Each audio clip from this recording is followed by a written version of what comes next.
మానవత్వంలో ఉండినటువంటి ఈ దివ్యత్వాన్ని గుర్తించడానికి ప్రతి వ్యక్తి కూడాను ప్రయత్నించాలి.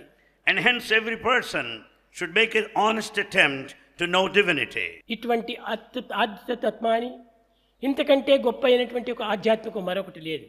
Beyond this principle of the awareness of the self, there is Bhavani nothing శంకరుని beyond in యొక్క ఆరాధనే spirituality. ప్రతి మానవునికి నీ ప్రధానమైనటువంటి యొక్క కర్తవ్యము.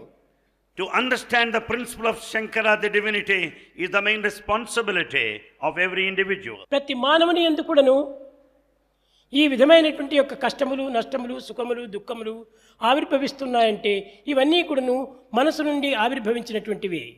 Man suffers all problems, worries, anxieties, troubles and obstacles which are more or less ఈనాటి psychological. మానవుడు అనుభవించేటువంటి సుఖ దుఃఖములు, ఆశించేటువంటి యొక్క రాగద్వేషములు, సేవించేటువంటి యొక్క విషయవాసనలు మూడు కూడాను మనసు ద్వారా ఆవిర్భవించినటువంటివి. In fact, mind is the center of origin for the pain and pleasure, attachment, hatred, and all the sensual pleasure that man wants to మనస్సు experience. ద్వైత భావములో కూడటం చేతనే ఇవన్నీ కూడాను మనకు కనిపిస్తున్నవి. It is the dual mind that is responsible for all. మనసు ఏకాత్మ భావం పెంచుకున్నప్పుడే ఇందులో ఏమాత్రం కూడాను విపరీతమైనటువంటి భావాలు కలగవు. When once the mind is non-dual, there will be no perversions or aberrations